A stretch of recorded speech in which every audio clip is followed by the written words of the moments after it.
season, but I'm hyped. Neil Thought, Jimmy G buckets gets buckets. Oh my goodness! Give me the hot sauce, Neil Thought. Give me the hot sauce. What are you doing, Dragic? Did you not get the memo? Derrick Rose can go upstairs. We welcome you into the Sriracha Studios for a brand new episode of the Gimme the Hot Sauce podcast, and I have to ask, whose idea was it to tape the show in the middle of March Madness? We are watching the end of the Princeton-Arizona game on Thursday afternoon. If you had Arizona going to the Final Four, your bracket is busted. Hey, America, I just want to say the Fighting Tigers, my alma mater, we're going to win this upset. It's 15 versus 2. No one thought we could do it. Shout out to my Fighting Tigers from Princeton. They thought we were just a bunch of smart guys. I'm an engineer major, and, we got a bunch of lawyers and doctors on Princeton. Listen, we beat Yale for the first time this year, and everybody counted us out. They put us on the 15 seed. We felt like we should have been a 3 seed. We decided we'll take the 15 seed. We'll wear it. We know Arizona was going to overlook us, and what happened? We won the game. So shout out to my Princeton Tigers, the great late Pete Carril. This is for you, buddy. Yeah. This is for you. We did this for you. Only you. We did this for you, Pete. Yeah, the famous game years ago, they had Georgetown and Patrick Ewing down to the final minute, and Georgetown was able to pull it out. But Pete Carril, with that famous offense, I don't know if they're still running that, but whatever they did, they put Arizona in a coma. Well, Arizona sucks. And then you guys laughed when I had Furman and Princeton in my Final Four. Yeah, we're still laughing. Yeah, we're still laughing. He's got Northwestern. We're just waiting to see what the Wildcats I got my purple on. Yeah. But I'll tell you what. We were just talking about, me and Mark were just talking. We excluded Tim because he knows nothing about basketball. Me and Mark are talking about the NCAA tournament. It's now watered down. Yeah, it is. Okay, America, the portal, transfer rules, has watered it down. You got teams now that are mid-majors. They're teams like Princeton who are able to benefit from guys who want to transfer and come in right away and play. These guys, some of these guys are 26 years old. Some of these guys should be collecting Social Security. They've been in school for so long. I'm like, man, I wish we had a portal or we had the rule that we could stay in school as long as these guys have. I mean, oh my goodness. And we want to thank everybody who signed up for our Run Your Pool tournament, our bracket challenge. We've got a big first prize of $500, and your odds are pretty good with the number of entries. So keep following it. If you picked Arizona, we feel bad for you. Yeah, not really, but You still might get some hot sauce. You still might get a bottle of hot sauce. Just keep your head up, and hey, don't worry about it. I know right now people are pulling out their hair. Some of you might be bald and may not have hair. All right, but just understand this is the NCAA tournament. Anything can happen. There was a big upset earlier in the tournament as well. Furman knocking off Virginia when Virginia's point guard suddenly went brain dead and thought he'd throw the ball up in the air and the time would run out. What was he thinking? They had a timeout, That's the problem, Mark. He wasn't thinking. No timeout. Listen. No, Virginia had a timeout? He had a timeout. No, he had a timeout. Yeah, he had a timeout. The coach should have called it. No, he had a timeout, and what he did was he panicked. Yeah, he panicked. And what he tried to do, I'll give him the credit. I'm going to give him the benefit of the doubt that he was trying to take the ball and throw it as far back in the back court in the front court as he could, so Furman wouldn't have enough time to bring the ball to the floor and get a good shot. But it backfired because he happens to only be 5'2". Yeah, he didn't have the strength to get it down. He didn't have the strength and he didn't have the size. He was a little guard and he tried to throw the ball and the ball got picked off at half court. And give Furman credit. They did not give up the whole time. Virginia was a team that most people picked to go to the Final Four. But once again, disappointment. ACC. The Furman Paladins advancing to the round of 32. I transferred from Furman after my freshman year. I went to Princeton because the academic program was not good at Furman. Not saying anything bad about you, Furman, but I wanted to be a chemical engineer. Okay, so I went to Princeton. Hey, our special guest on this episode of Gimme the Hot Sauce is Stacey's broadcast partner, Amin. So we're going to talk all kinds of NBA and Bulls coming up in our next segment. We're going to start out, though, since the NFL has been hot with the start of free agency this week, and the Bears with Ryan Poles have been very active. They've signed 7 free agents already, and they made the big trade last Friday where they sent the number 1 pick in the draft to the Carolina Panthers. They got a bunch of draft picks as well as a number 1 wide receiver in DJ Moore. I thought the trade was really good, Stacey. What do you think? Well, Mark, we've been talking about that. I mean, we knew they were going to trade the number 1 pick. A lot of people thought they should have traded Justin Fields, which is crazy. Yeah. Every expert said if the Bears traded Justin Fields, they were out of their mind. So they did what everyone thought. They were going to trade down, and they were going to mortgage that first pick to parlay that into other picks and then be able to try to get some pieces to go around Justin Fields, which was important for them to do that. getting some weapons for him to go along with Cole Kmet, who I think is going to be tight end of the future. Now you got some receivers that can stretch the field. You got guys Mooney who can go underneath and run those little drag routes across the field, while you got Claypool and Moore to be able to take the top off the defense. And then you got a running quarterback you got to worry about. You got a guy he wants to be a pocket passer, but can easily take off and show you he can take off for 70 yards. And the thing about DJ Moore, for people who are not familiar with him, here's a guy that's played 5 years in the league. He already has more receiving yards in his career than any wide receiver in the history of the Chicago Bears, which is pretty remarkable, Whispers. That's true. Wow. And did you hear that news today about grabbing Austin Eckler? No. Is that true? Yeah. They're looking at making a trade. Yeah. Yeah. That would be they'd be Because they an elite. lost David Montgomery to the division rival Lions, which wasn't great. But, running backs in today's NFL, they look at it as it's not a position that you want to invest a lot of money in. Right. But he's elite, even though he's 28. But a few more years, they'd be a top offense for a couple of years. I don't think it's going to happen. Okay. All right, we'll see. That's some wishful thinking. But what they need to do right now is focus on the offensive line. Okay, they filled some key pieces to give him some weapons. Now it's time to protect the kid. They got to go out and do. They've signed some people. I mean, we got what offensive lineman they signed? They signed a guard by the name of Nate Davis. Nate Davis. Yeah, there so he is. He'll be a starter. What about right tackle? They got to fill that spot. They got to fill that spot. Yeah. That's what I'm saying. There's a question mark on my list on the right tackle. Okay, so A lot of people thought they might go after the kid from Kansas City who ended up signing with Cincinnati, the left tackle. Orlando Brown. Orlando Brown. Yeah. So, but he was like the most expensive free agent out there. He got like $64 million for 4 years. Well, I mean they're going in the right direction. No telling who they're going to get in the draft. They may get their starter from left tackle in the draft. Who knows? They might take the kid from Northwestern, Peter Skoronski, who's projected as a top 10 pick. That just sounds like a lineman. It's Skoronski. His grandfather played for Vince Lombardi with the Green Bay Packers. Oh yeah, let's draft him.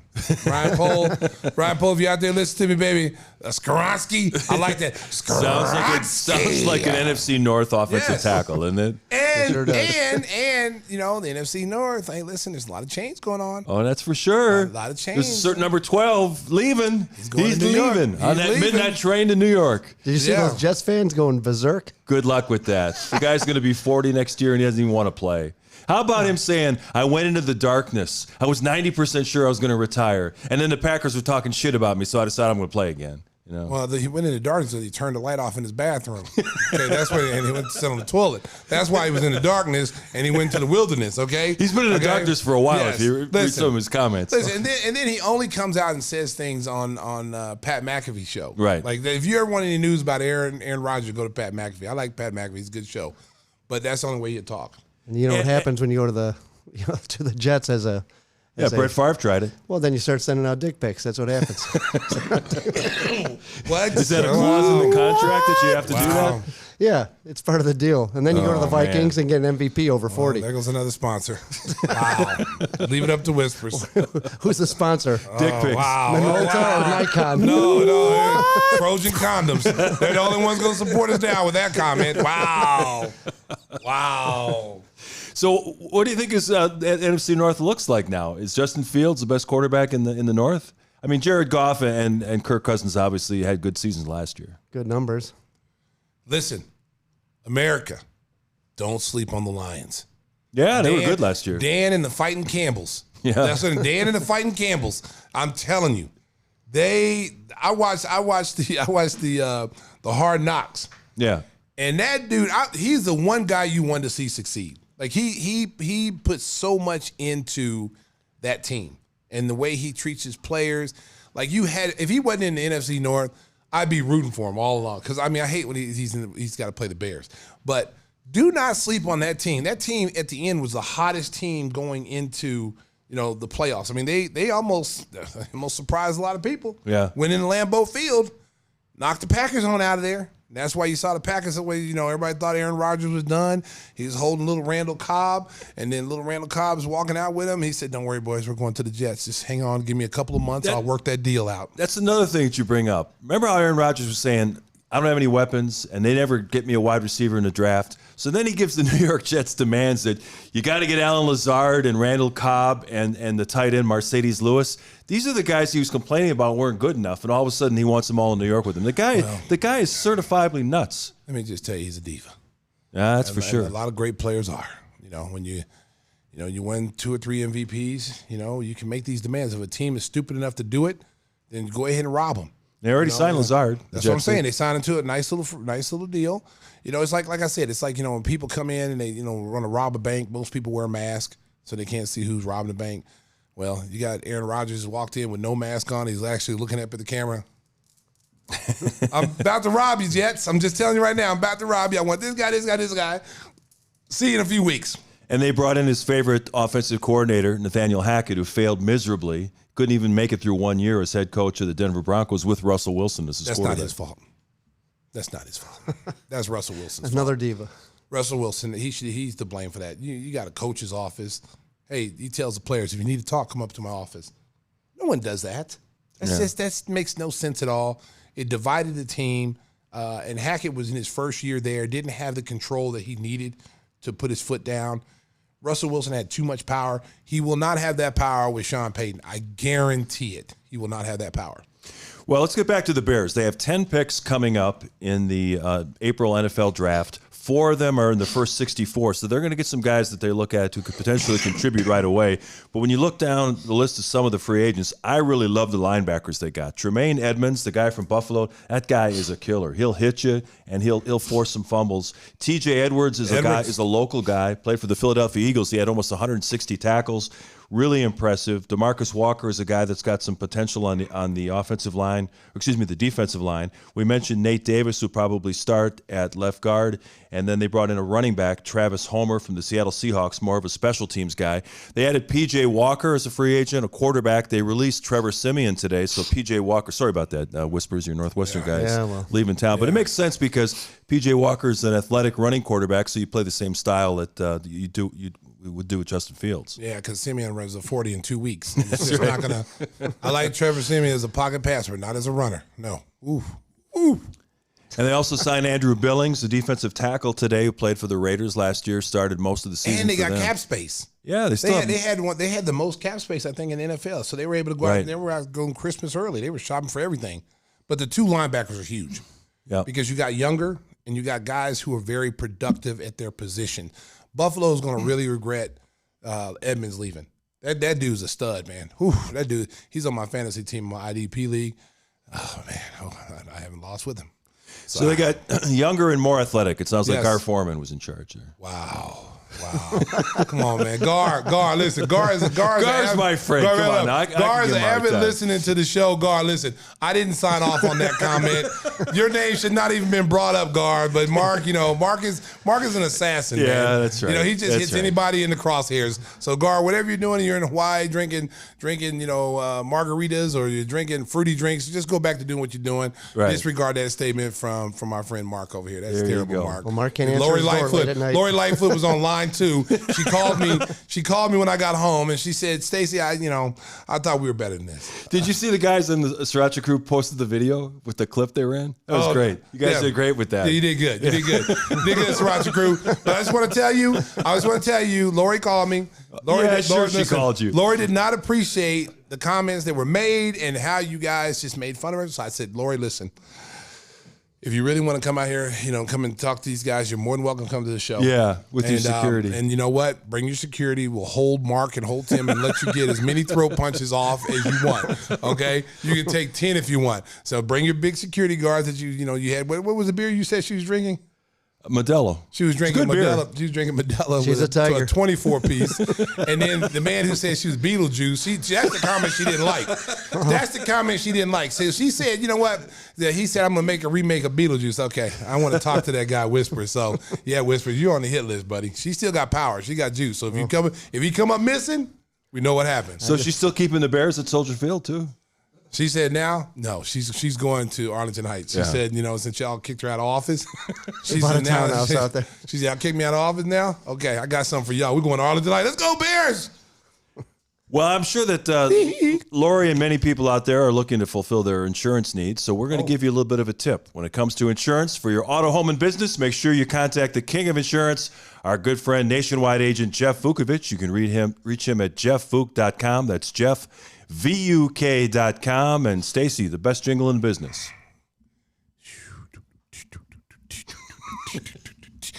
Nationwide is by your side. You get the full service treatment here on Gimme the Hot Sauce. Woo! You get the vocals, you get the one-man accompaniment. You never know what you're going to get on the jingle. It's beautiful stuff. Thank you, Tim. That's about the nicest thing you said to me in 30 years of abuse. Remember what I told you, America? All that Glee Club training paid off. You see the blink? I'm being terrorized. All right, so the question Bear fans are asking before we start switching to NBA and bring in Adam, who's the best team in the NFC North now? What do you guys think? I know you probably think Detroit, right? Campbell soup. It's tough.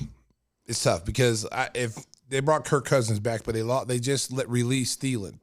What is Adam that? Thielen. Adam Thielen. Yeah. They released him, he had 70 catches last year. That's Kirk Cousins' go-to guy. Gone. Minnesota's down.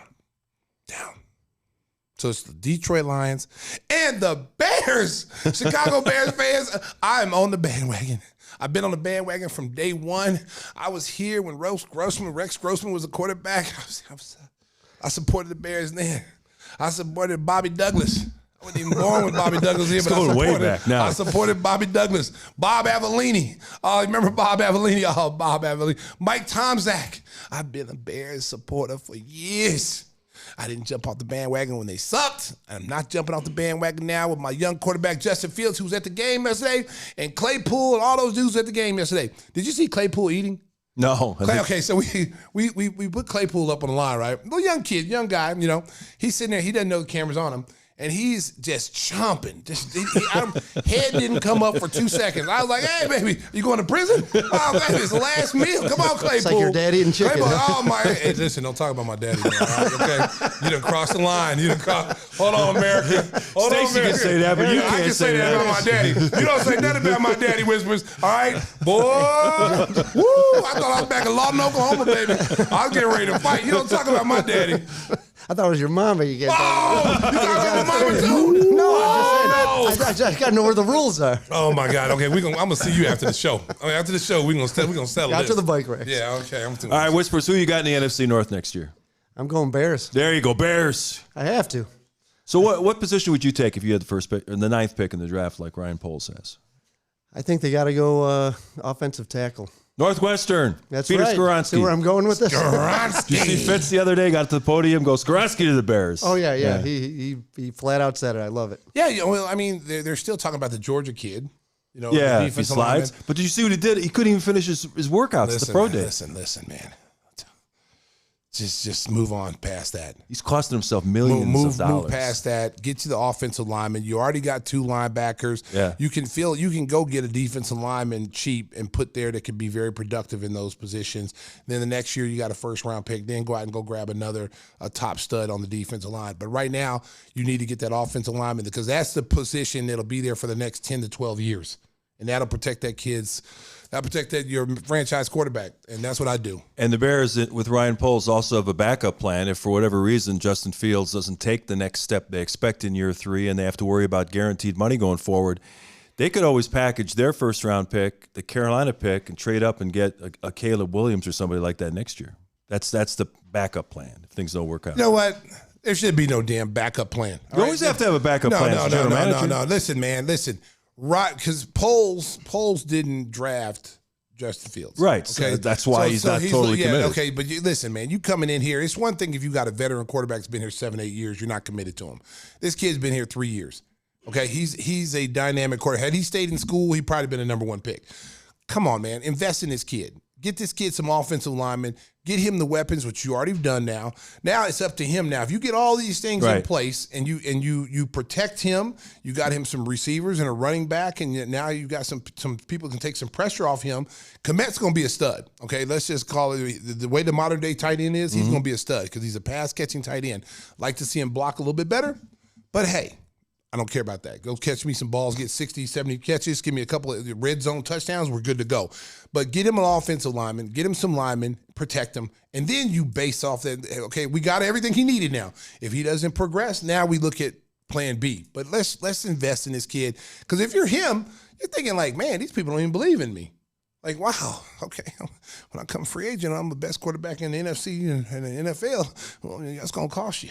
And it was good to see Justin Fields, as Stacey mentioned, at the Bulls game with his 3 receivers getting to know each other. And that's important. And it seemed like DJ Moore just happened to walk in, and like he just got there that day because he's there with his family and everybody. He tapped somebody on I think it was Claypool. He tapped on the shoulder and went, "Oh, hey man, I know you was coming today." You know, so they were up in the Bulls suite. There was a lot of royalty up there last night. We had the great artist Gilmore was up there.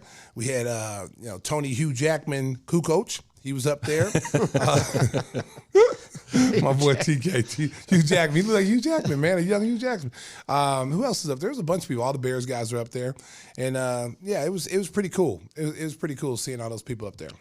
And speaking of royalty, coming up next, Stacey's broadcast partner, Amin, is going to join the show. We're going to talk NBA, see what's going on with the Bulls, and look ahead to the stretch run, see if they can get into the play-in tournament and hopefully qualify for the final 8 in the Eastern Conference.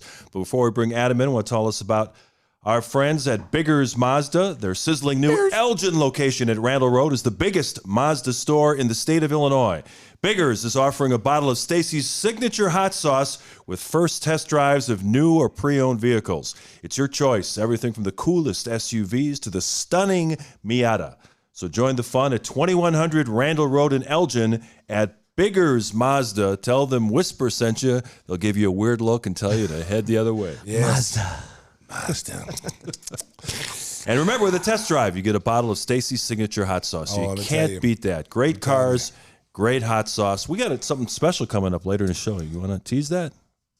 Mark, you're like an old refrigerator. You can't keep nothing in. All right. Well, we won't tease that. So we're going to surprise our viewers. Right. Okay? We got a surprise coming up after we visit with Amin. So stay tuned as episode 122 of Gimme the Hot Sauce rolls on. Welcome back to Gimme the Hot Sauce. We told you earlier in the show about Princeton beating Arizona, wrecking a lot of people's brackets, and now say goodbye to the Fighting Illini as they are about to lose to Arkansas. 68-61, 48 seconds left in the second half, and that's been a crazy up and down season for Illinois all year.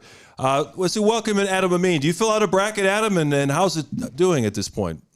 Well, I, like many, had Virginia taken at least a couple of games. So, I mean, my bracket's busted. And I already, I don't watch college basketball the way I used to. When I worked at ESPN, I mean, it was every week. We were locked in. We did multiple conferences. I've done 2 college basketball games in the last 2 years, and for me, it's more about the NBA, and I don't get the same juice out of out of college hoops like I used to, but I still enjoy it. I know so little that I wasn't expecting to make any noise in a bracket. I feel you. Like I was trying to tell people earlier, Adam, I went to Princeton. And, this is a huge win for our program. And I'm just thankful that, For the Princeton of the our program. Our program. I went to Princeton. I transferred from Furman and I went to Princeton. You were an academic All-American, right? You know what, Mark? I don't like the tone. I really don't like your tone, Mark. And I'm trying to talk and get my point across with my good friend. Straight A's at Furman. You know what? If another comment out of you definitely getting throw punched. Seriously. Like you are close to getting throw punched over here. Throw punching everybody. Yeah, exactly. So Adam, as I was talking about the NCAA tournament, you've covered these games. Do you think because of the portal and because of the transfer rules and these guys getting extra years because of the COVID situation, that it's kind of watered the NCAA tournament down where teams that would normally not even have a chance have chances now? I don't know if I agree with the premise. I don't know if I would call it watering down necessarily, because I do feel like it's supposed to give a little bit more of a level playing field, in all honesty. And even like 20 years ago, maybe I'd say even 15 years ago, even when I was in school and transfers weren't as common, and they were just starting to figure out how to use transfers to get graduate level guys or older guys into a program.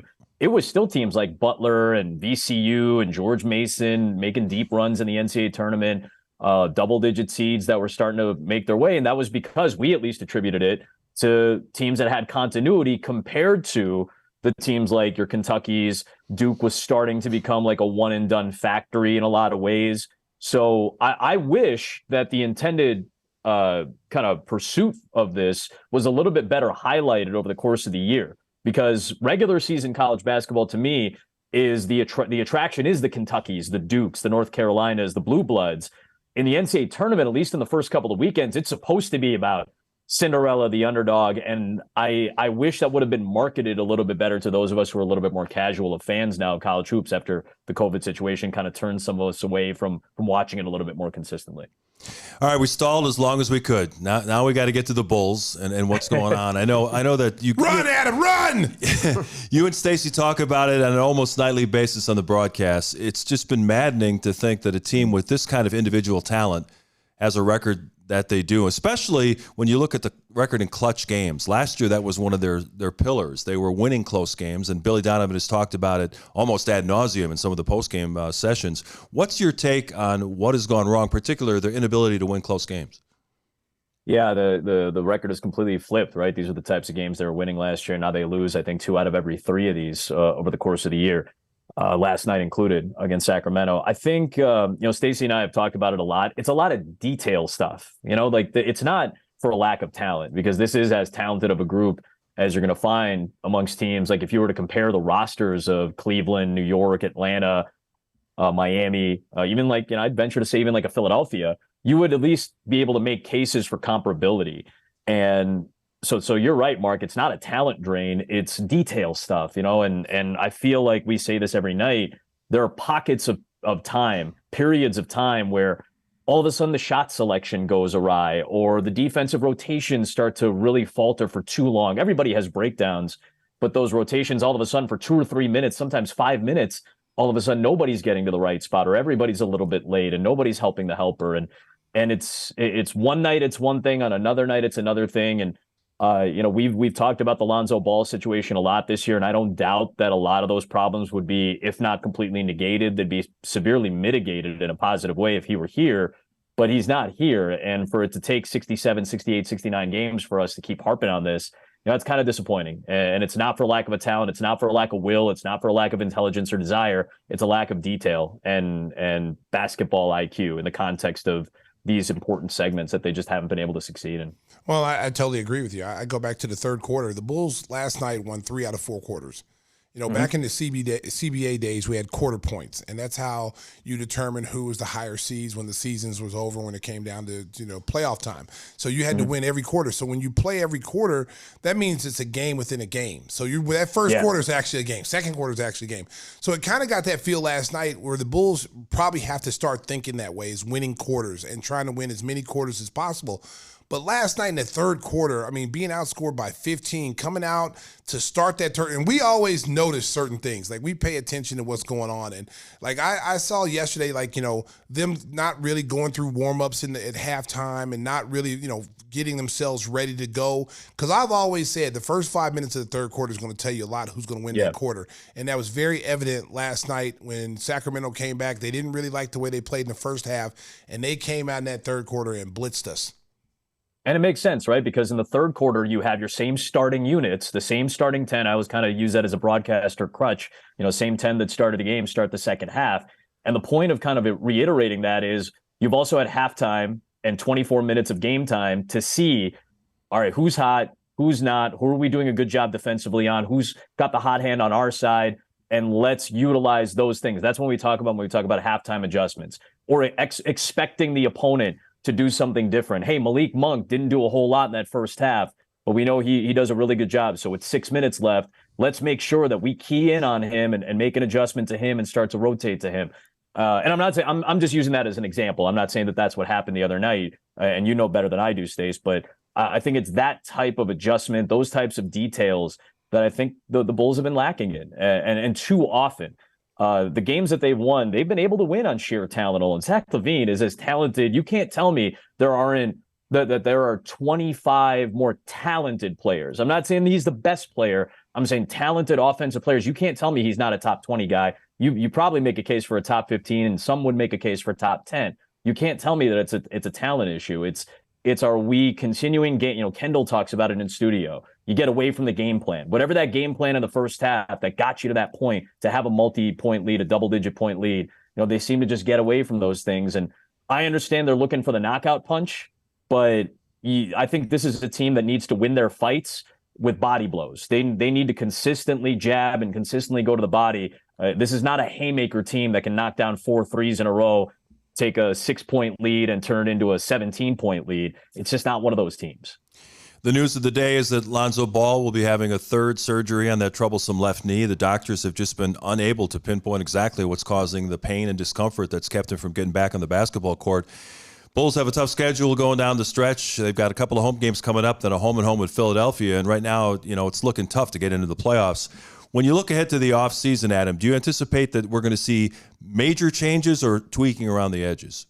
I feel like we might be in for some major changes, and I'm not tuned in. I don't go seeking out the front office and saying you got to tell us X, Y, and Z. It's not my job. My job is to just go game to game to game and tell you what happens that night and maybe how it affects the future. So this is just gut feel on my part, but it does feel like to me that we might be preparing ourselves to see some changes, and if whether that means that one of the stars that this team has on its roster is dealt somewhere, maybe one of those guys asks to go somewhere else.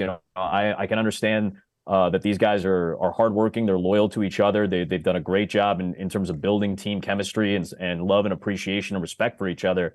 But these guys also want to win. And the Lonzo injury, I think, shifts the paradigm a little bit because, this was built with the expectation that he was going to be a key cog for 4 years. And you're losing essentially 2.5 years automatically, and you hope that you might get that last season fully healthy, and hopefully this next procedure will allow that to be the case. But can you keep everybody together knowing that window is fairly is closing fairly fast? I could see some major changes taking place, and that's just, like I said, gut feel and kind of reading the landscape of the NBA. That doesn't mean the Bulls are blowing it up. I think they would deal one of those guys if they knew they could get back a superstar caliber player, an all-star caliber player, to maybe build around or add as a peripheral piece. I don't think we're talking about another rebuild, but I do think we could see some major changes in the game plan right now. Well, and that's one of the things I've always said, Adam, because it's amazing because this team gets along. There's no egos. There's no infighting behind the scenes. We're behind the scenes. We see how these guys get along. We travel on the plane. We're in the same hotels. There's none of that, which is really surprising with the way they're playing. You've got 2 legitimate all-stars. Vooch was an all-star when he was in Orlando. So you have 3 big threes, and it's with the wins of 31 wins is just super surprising. I mean, even with going into the season, knowing that Lonzo Ball, may not be ready to play, I had this team winning between 45 and 50 games easily with what they had coming back. We upgraded our bench with, Andre Drummond, and then you got Dragic there, and I just thought, this team is going to be nice this year, and it just hasn't materialized, and it just almost looks like, as you said earlier, it comes down to a point of focus and focus to detail and what's important and what's not important, and that's where they seem to falter.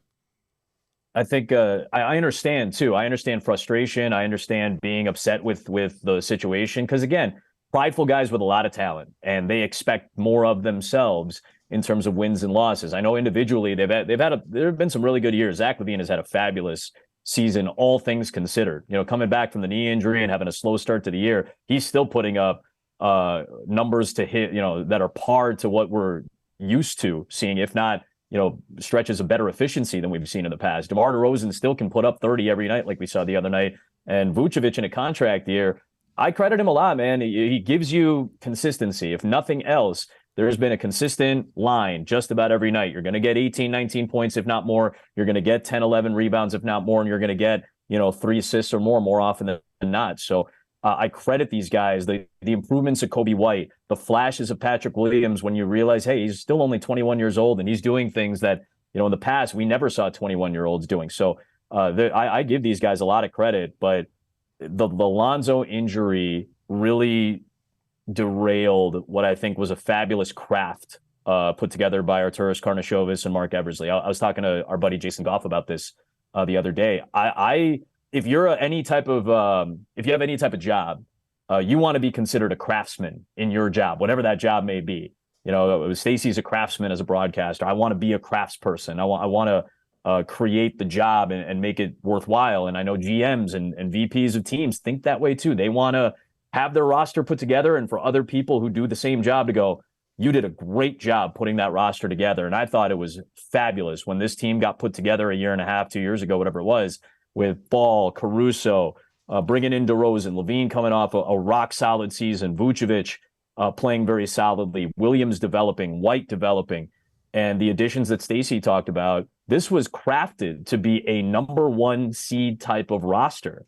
And we saw the 35 starts, the 40 games of the preseason, and what this team looked like.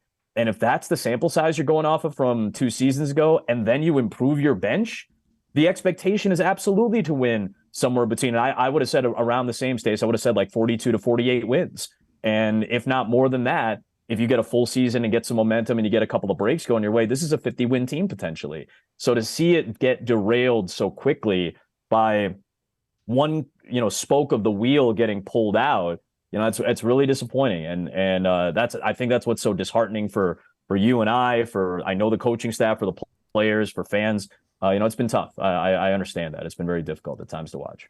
Looking ahead to the playoffs, it looks more wide open than ever around the NBA. There's not one clear-cut favorite. Milwaukee's been on fire. They've won 21-23 to take over the top seed in the East. When you look at the West, Phoenix makes the big trade for Kevin Durant, and he sprains his ankle, but he'll be back for the playoffs. LeBron James will be back, and the Lakers have played really well even with LeBron out. Who do you look at as the teams that are most likely to be in the NBA Finals? You can't tell me Milwaukee's not as good a team as any. Like I like Boston, and I know they've been a number one team in this conference for like half the year. But if I look at playoff runs and I see what Giannis and that crew can do when they're healthy and how they added pieces, like I give that front office a lot of credit, man. Like they've made a lot of moves in the last 3 seasons come trade deadline and playoff time to get signees and get guys in there that are going to make a real contribution. And I think guys like Joe Ingles this season could play a huge factor. Giannis is playing at an all-world level, and I know he's hard to officiate. And then obviously the Bulls know plenty about that. You heard Monty Williams talking about that the other night with Phoenix. That's a hard guy to officiate come playoff time because of his physicality, and guys allow him to play. And I think he's improved as a jump shooter. I still think he knows how to get to wherever he wants to go. Chris Middleton, this is his last run. I think Middleton, you're starting to see the injuries creep up on him a little. This is going to be the final stretch of that run where Middleton's going to be a really strong player. And he's not going to win, obviously, but Drew Holiday, I think, is the most severely underrated player in this league. And I think from the East, until Milwaukee says otherwise, they're still the best team in my estimation in this conference. Out in the West, I love Phoenix with Durant. We got a chance to see one of the small sample sizes of that Phoenix team when Durant was there, and how difficult Booker becomes to guard when Durant's with him. Denver's been struggling a little bit. And Stacey, I think you and I would both agree that Phoenix's bench worries me, and Denver's lack of rebounding and shot blocking and rim protection worries me a little bit as well. I do think so. Those West teams have a few flaws at the top, and that's why I still lean on Milwaukee to kind of come out as a favorite in the Eastern Conference. Yeah, just getting a chance to see Sacramento play. They were the number 2 team or number 3 team coming into the game last night, and got a chance to see them up close. Since they've been playing well. We saw them earlier in the year, and they weren't playing as well as they are now. I came away with the impression that they can score with anybody. Yeah. But the lack of rim protection, and we said this last night because the Bulls shot 40-plus three-point shots with no rim protection at all for the other team and didn't even try to challenge them. It's like they settled for threes last night when they didn't really have to, which is surprising. So I came away looking at Sacramento last night. I like De'Aaron Fox. He's got a killer instinct. That shot he took was cold-blooded last night at the end of the game. I called it before he even took it. I said he's gonna take this game. He's gonna take the last shot, and he walked the ball up the floor. And what was really surprising about that last play was that they didn't put ball pressure on him and make him turn him a little bit, try to get the ball out of his hands. I know Billy said in his press conference that they had a double team coming, but you saw Patrick Williams was guarding Herter, who's a three-point shooter. And I think in his mind, he knew he was supposed to go, but then he also, being a 21-year-old, is going, well, this guy's been knocking down threes. He's knocked down three-point shots over in the last few minutes. I don't want to leave him, so do I go? And I think, that was a tough situation to be in. And like I said, when you got all-star caliber player like that, you knew he was going to take that last shot. I thought the defense should have been a little bit tighter on him. Yeah, Fox wasn't going to pass. No, and that was his time, and that's been his time. That I referenced the 3 he made against Orlando from the logo to win a game at the buzzer. Like, he's got that type of killer instinct. Let me throw out something, Stacey, just to prove to people that I do listen to you a little bit during our broadcast. Your man, one of the greats, Johnny Bach, always talked about ball you man, right, as a defender. And I felt like, I agree with you. I would have loved to see Patrick Williams. Certainly, I understand not wanting to leave Kevin Huerter, but you got to know that De'Aaron Fox is the guy. You got to make that, you got to decipher that in the 12 seconds, from the inbound to when he walks up to take the shot. I would have loved to see Patrick get a little bit of an earlier double team, but still be in a position to, if there is a pass to Huerter that, when Fox is doubled to try to get rid of the ball, if there is a pass, he's at least in that ball you man position so that you cut off, or at the very least make it a little bit more difficult for a player like De'Aaron Fox, who's not the tallest guy by any means, to make that type of pass. So like, I felt like that Johnny Bach principle would have really applied in a positive way there. And again, it's easy for me to second guess. And again, those guys know better than I do. But that's just something that I remember you talking to me about and kind of teaching me. I would have loved to see that principle kind of in place there. Well, one of the things I thought that the Bulls, because it's always, we can always play our armchair point guard. Sure. But I coached in the CBA. It's not the NBA level, but I coached in the CBA level. I felt like in that situation, you put your best defender on De'Aaron Fox, which I think the guys on the floor, it was Patrick Williams, a bigger body, much more difficult to get around, and you put full court pressure on the ball because they took the ball from the other end of the court and he walked it up the floor, and he just wasted time. And he was just evaluating where the double team was going to come. He was seeing where all his players were, and he's just walking the ball casually, and not to put the blame on Io. I mean, because the Bulls had opportunity to win that game without that play. You take away that third quarter, play a little bit better, they might win that game easily. 16-point lead, we've said it all along. You got a 16-point lead, you're supposed to win those games. So I just thought the ball pressure should have been a little bit more, whether it been Io or Patrick Williams. That ball pressure should have been a little bit more on De'Aaron Fox, because if you watch the games like we do, and people who have seen Sacramento play, and he's alluded to earlier, taking that logo shot, he's the guy that's going to take the end of the game shots. Everyone knows that, and this leads the NBA in clutch points. And this is why I say, this generation of players, you really want to know how much basketball they actually watch. Because if you're watching De'Aaron Fox on the West Coast game, you already know what he's doing. So I'm getting up in his chest and I'm making it work. I don't know how much time guys spend watching and reading scouting reports. I don't know. And I even, like, if you take away the scouting report aspect of it, like the devil's in the details, right? And there's only so much you're going to get from a scout report. And I've read a bunch of them in my life, and obviously, Stacey, you've executed them and created them and delivered them to your teams. But in just reading these things, it's a lot of like, what do we need to do on this particular night based on that guy's overall overarching skill set? Like, this guy likes to go to his right. This guy's a left-hander. Fox is a lefty. Make sure you try to take away the left hand. Like, there's a lot of really important detail stuff in there. But the stuff that you and I referenced, like, this guy made a 35, 38-foot three-pointer a few months back to beat a scrappy Orlando team, right? Like, did these guys see that? I'm not accusing anybody of anything, obviously. I'm just saying, like, players around the league, can you reference something like that? Can you say, hey, I remember when this guy, guys, I remember when he hit that shot. He might pull up from 30, so you got to step up to him. Like, little details like that just come from watching the game and being a student of it. And the other thing I'll say too, and this is in more of defense of Patrick and Io, there is a difference between second and third year guys and like fifth and sixth year guys, right? Like, De'Aaron Fox knows that double team's going to come because he's had 2-3 more years of seeing guys come at him when he's been the ball handler at the end of a game, right? He knows that that's to be expected. So he knows how to prepare for it and react to it.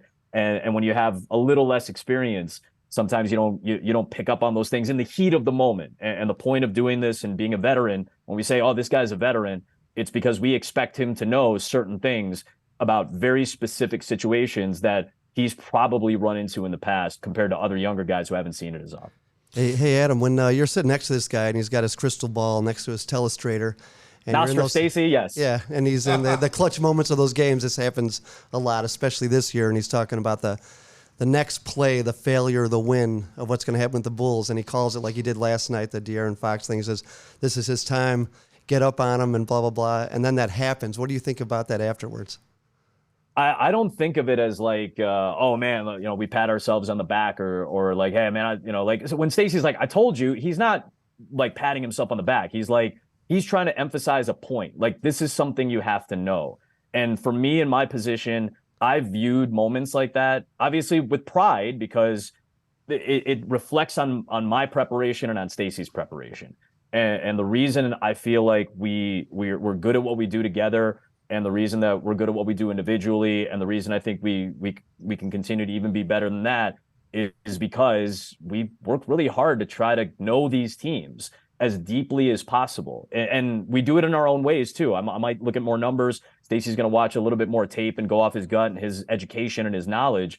But I think combined together with plus a great crew who responds to both of those things very well, that's the pride I take in it. It's not, hey, we got it right. And like, we're smarter than everybody. It's, hey, we got it right because we studied, we knew that could be a possibility, and we were able to inform an audience before something happened, and see it come to fruition. That's not a fun thing to prepare for. I was telling that to Jason the other day. I don't like preparing things like the Bulls have lost 6 games when they've had leads of 16 plus. But what it does is condition us to know, hey, this game's not over. This goes back to January when we started seeing some of these leads go away. It's something you have to prepare for. And we prepare. Let me bring it to the other side. On the Rockets game on Saturday night, Stacey said it at halftime. He's like, the Rockets, you got to play this game to the fourth quarter. You can't get discouraged being down against a young athletic Rockets team because, what was it, Stacey, 10 times or 7 times? It was 10 times. 10 times they've had double-digit leads going into the fourth quarter and lost those games. They run out of gas. They don't play defense, combination of those things. And that's because Stacey came in prepared. And what happened? It took a while. It took 42, 43 minutes of game time, but the Bulls rattled off 13 in a row because they were able to rattle a young Rockets team, and they got a key win on the road. So it works both ways like that. Hey, last thing I've got, I don't know if you've been watching the World Baseball tournament going on right now, and you do great work for Fox doing NFL and Major League Baseball, and our buddy Jason Benetti was calling the game the other night with John Smoltz, and Mexico gets out to a 9-0 lead, and Jason is one of the best in the business in working as analyst and making sure he's got a million questions. And I was listening to the broadcast and I was thinking of you. What's it like when you're doing a baseball game and the team gets down 9-0 in the second or third inning? It's got to be a long slog through that thing. Well, you lean on your analyst unless your analyst did not play any Major League Baseball like Stacey and I had to deal with. Yeah, we were that's doing true. that what was it, Sox Royals game from the studio, and they had that rain delay for 2 hours, and then the Sox got down early. It was a tough night, but obviously first off, you're absolutely right about Jason. He's so good at weaving in a lot of these things for these broadcasts, and obviously he has such a deep knowledge of the sport and the players that he was covering.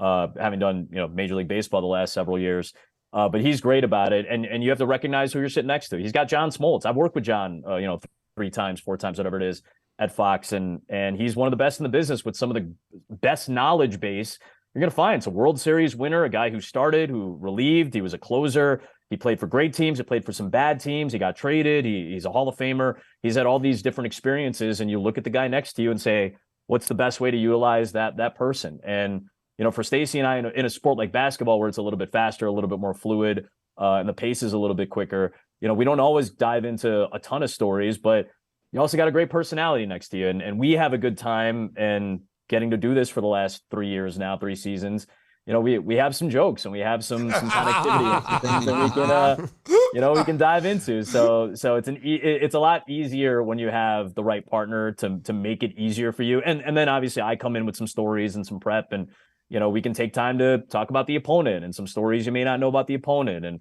I've got a list of things about every player on our team. We're talking about Alex Caruso's dad and how good of a free throw shooter at Creighton he was, and things like that. Like, we've got stuff in the bag, and I got a good man next to me.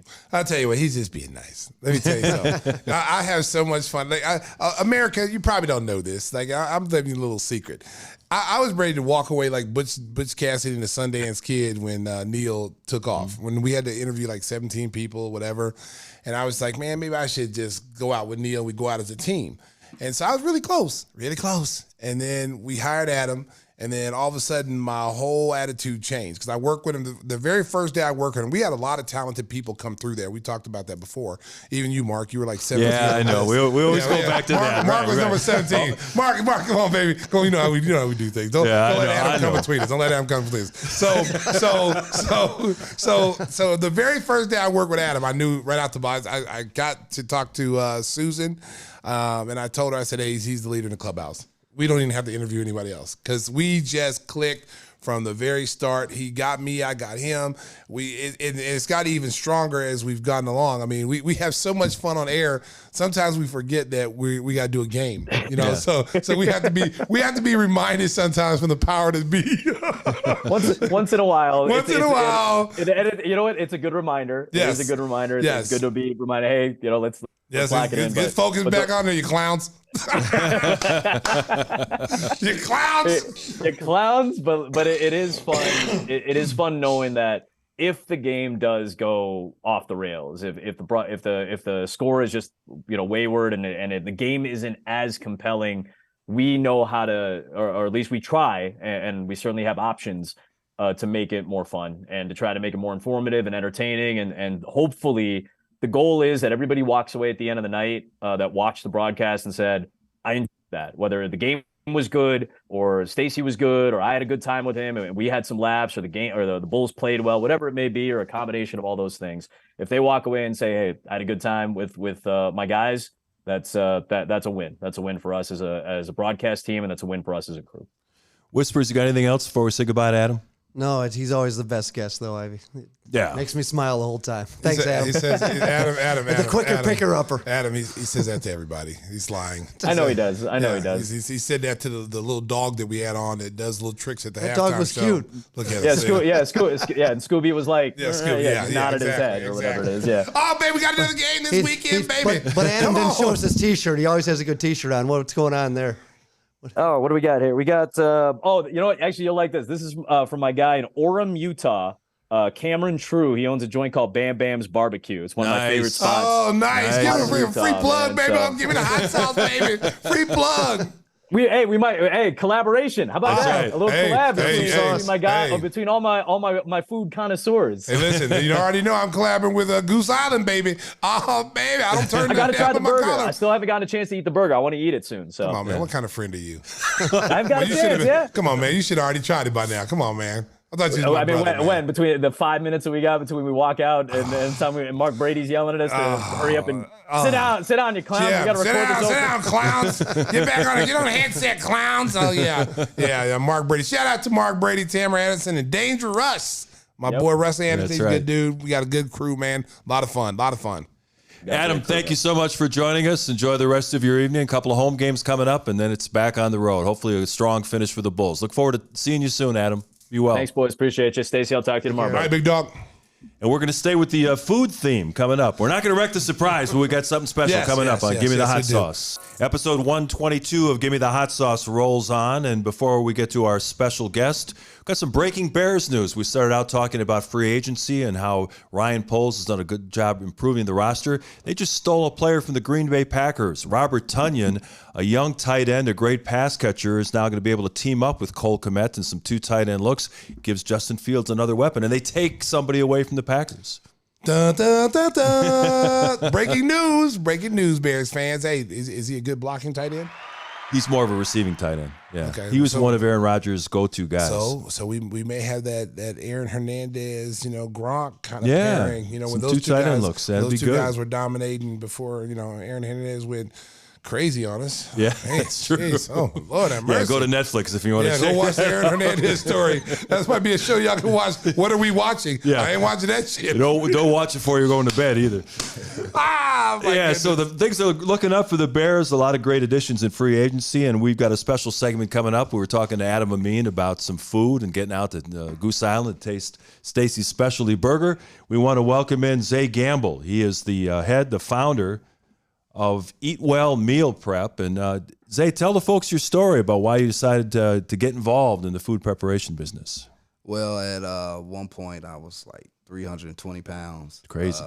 And at that time, my ankles were swelling. And I was getting tests done, and they couldn't really give me a definite of what's wrong. I didn't have high blood pressure. I was pre-diabetic. I didn't have any really illness. So they said you just have to lose weight. And I started trying to lose weight, researching the best way to do it. Because, of course, I started like everybody else. I'm going to just eat salads. And That get pretty dull. Yeah, very dull. yeah, and you're really not losing weight. And you're like, all right, what am I doing wrong? So I found out about meal prepping. And it's just like anything that most people do when it's something new and you're intrigued and you're like super in love with it, you're posting it, you're sharing it. And as I was sharing it, people kept asking me, hey, how do you do it? Can you do it for me? And I was like, nah. And one day, my buddy came with the idea, saying, man, you really should do it.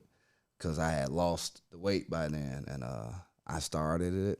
And I never forget, I was working in a warehouse, and we were doing overtime a lot. And then they cut the overtime. And I was like, all right, I need to figure out something. So I'm like, this is what I'm going to do. And I started meal prepping about 4 or 5 years ago, and been going strong ever since. How many people are working for you now? I got one driver. Other than that, it's just me. Are you kidding me? You prepare all these meals, and then you... I'm the shopper. I'm the advertiser. Wow. I do everything. That's what makes it so impressive. Yeah. Because let me tell you something. He takes orders on Thursday. Yeah. And you get your meal on Sunday, and he personally delivers it, or a driver will bring it out to you. The meals are fresh. You don't have to. They're not, frozen. They're not all mixed together. Like, because I travel so much, and the way I found them was Kendall Gill. Kendall Gill had put something on there. America, there I am right there.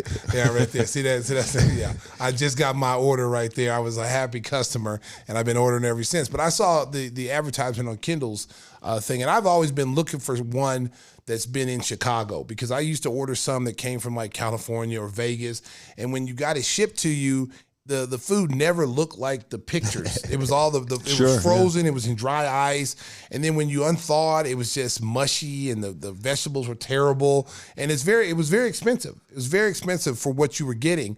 The thing about his business, what he's doing is that if you're in Chicago, it's the perfect thing. Because you get fresh food. Everything is fresh quality, from the salmon, the chicken, the steak.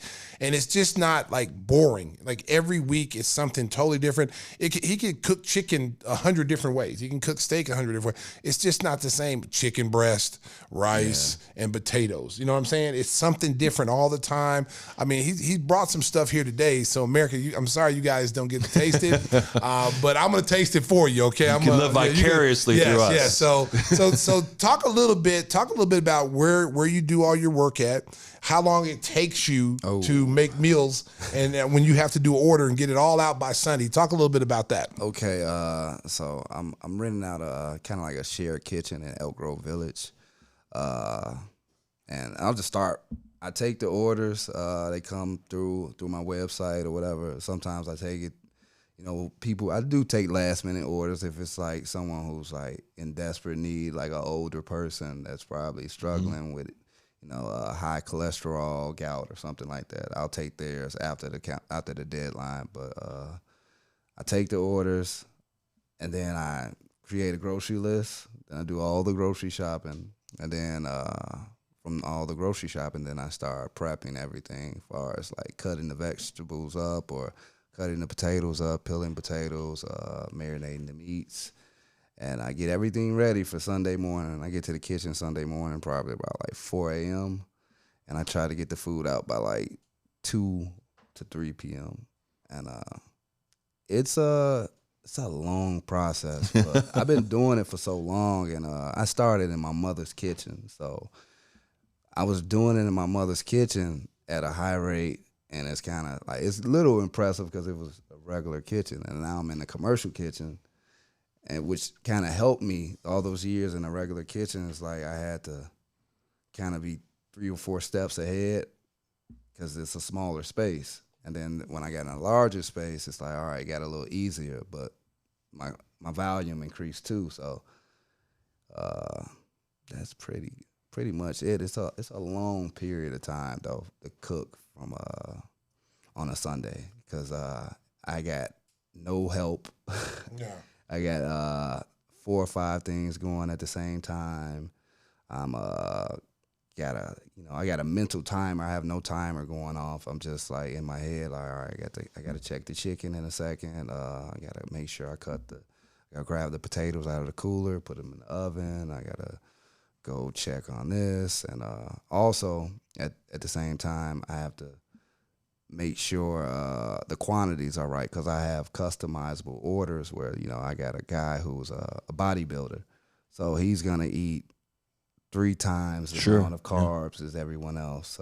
I have a person who doesn't eat anything but fish, a pescatarian. So I got to make sure their orders are right. I got people who want this or don't want that. So it's like a constant, as I'm cooking and as I'm plating, I got to go back to my notebook and who gets what, who wants what.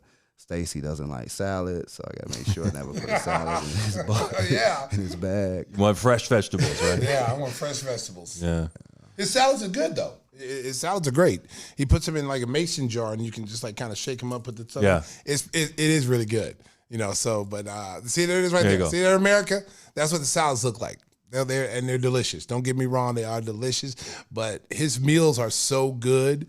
I want the meals. I can make my own salad. I can't make what he's doing. I want his meals. And I tell you what, ever since I found out through Kendall on Instagram, I said, I'm going to try this out because I've been looking for something a little bit closer to home. And I travel all the time. We're on the road every single day. I take 2 of these with me on the road when we go to the Bulls plane. Instead of stopping by and go grab some fast food or something, I can pop one of those on the plane microwave, and then I can eat that. It's a healthy meal. All the foods are good. I have not had one bad meal. The other night I had the stuffed peppers. The first night he brought I called him and said, "Man, stuffed peppers, they on fire, bro. They on fire." And I love stuffed peppers, and it was awesome. And so every meal I've not had a bad meal, and I would not be. I'm an honest person. I would tell you if I had. These meals are awesome. Well, let's take a look at some of the food you brought in Yes. today. You were kind enough to bring some food for everybody to share here. Let's take a look. What did you bring today? Tell the folks what you got. Is chicken, jasmine rice, and Let's green try it. beans. Yeah, let's try some. Then this one will be. You don't want this one. This is the taco bowl. The chicken I had that the other night though. I had that the other night with my hot sauce. So we have some people up there with international flavor on the Sriracha crew that likes the Mexican stuff. Yeah, this is Francisco. Don't try to act like you didn't hear me. This is another favorite. Oh, this is mine right here. Can we see this, America? Look at this.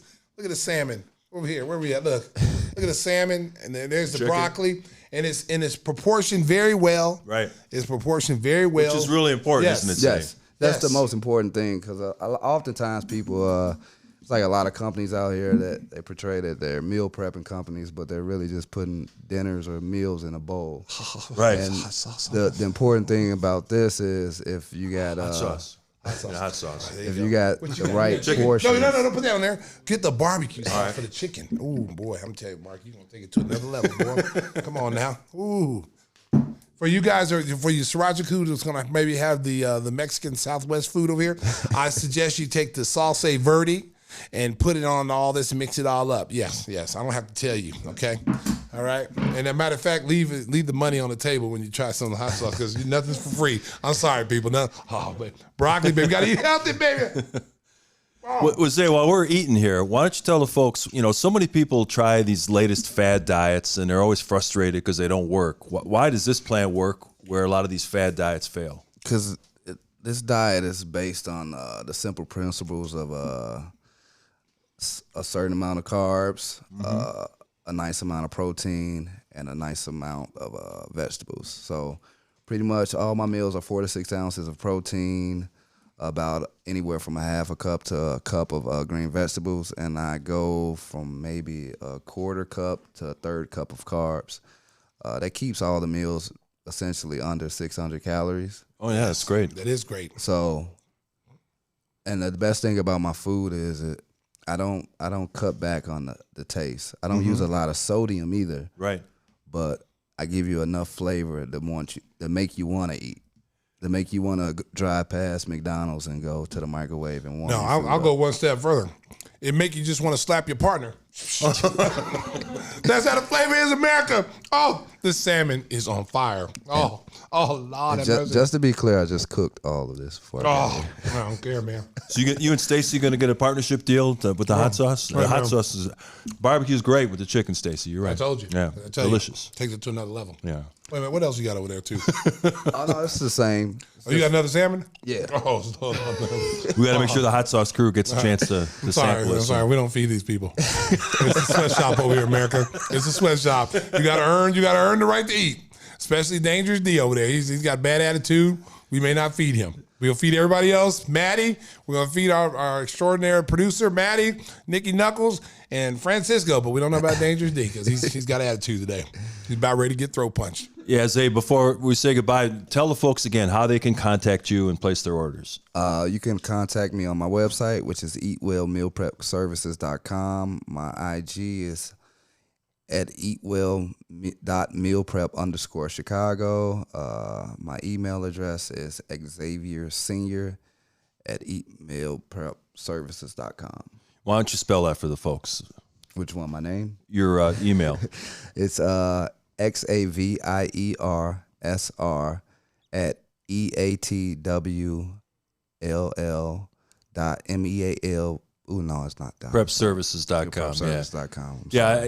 What is this, a damn I know there'd be a spelling. I just want to make sure that people want to get this delicious food. I got Can find another it. email. I almost did that one. I got a Gmail that's a eatwell.mealprep. That'll work, And yeah. America, if you get lost, all you gotta do is go to my IG account. You'll see I always promote him on my thing. Just go on my little profile. You'll see it and just hit it, and you'll take you to his website and everything like that. Has anybody ever told you? I'm sure you've heard this before. Did anybody tell you look like Dr. Dre? Not when I was fat, but yeah, I hear it a lot now. See, now he look like Dr. Dre. If they should have called you for the NWA movie, you could have played Dr. Dre. Hey, don't he look like Dr. Dre? Sriracha Crew. Yeah, Steel Dre, baby. We got the music, Steel Dre. Yeah, but in his face, he looked like Dr. Dre. Yeah, straight up. Zay, don't listen to them, man. They don't know. They don't listen to music, man. We got some Dr. Dre music on the outro. Can we get that? Yes. All right. So while Give D Dr. works Dre. on that, of course, you can contact Zay for these great, delicious meals. If you're looking to lose a little weight, it'll help you in that process. And make sure to go to GimmeTheHotSauce.com for Stacey's signature hot sauces that make these meals pop. So It'll that's a make great you combination. Smack your mama. What did the hand say to the face? Smack. That's what it'll make you do. You can tell that Stacey's a satisfied customer. Is your buddy Mike outside this week? Yeah, Mike's there. So we should invite him in. He can taste as well. Mike said he ain't coming here, man. No? No, Mike said he ain't coming here. He said he's out there protecting the car and waiting for me to get inside. Is he doing laps, doing push-ups out there? Yeah, we got special guests. We got special guests out here today. We got my good friend Kyron Evans, who's a good friend of mine from Phoenix. He's here visiting with his mom, Courtney Evans. They're here. His father was a great friend of mine who passed away this past year. He went to school with me. He was one of the school's first mascots, one of the first African-American mascots. And so he's here for spring break, hanging out. He's getting a chance to catch a couple Bulls games. So we're having fun with him and his mother. Nice to get a chance to meet them. Happy to have them here in Palatine at the Sriracha Studios. Stacey, you want to do the Windy City promo, or you want me to do it while you enjoy your meal? Oh, you do it, man. I'm eating right now. Don't bother me right now, bro. Don't bother me. I'll cut your hands off. That's right. Windy City Limousine provides championship service. Making a reservation is so easy, it's a slam dunk. Let Windy City break the full pressure of traffic and get you to your destination in style and on time. Ask for our friend Mike. You can contact Windy City Limousine at 847-916-9300. They will provide you with door-to-door service and have a comfortable ride along the way. Ask for Mike. Lord. Oh, Lord.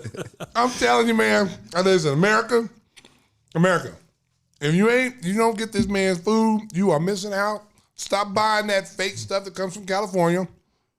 Meal fuel your mama meal. Well, I don't know what it's called. Stop ordering it. For the record, all the those companies use frozen vegetables. And Exactly, and it tastes like frozen vegetables. It does. These are fresh. Look at this broccoli. Look how green it is out here in America. It's all green. You throw some of my hot sauce on it, takes it to another level. Oh, Lord. Eat Well Meal Prep. Zay, thank you so much for joining us. Thank you guys for We having appreciate you feeding us and telling us how they can get on this program. Great food delivered to your door. I want to thank our guest, Adam Amin. He's going to get out to Goose Island and try a burger. We'll get him some Eat Well food as well.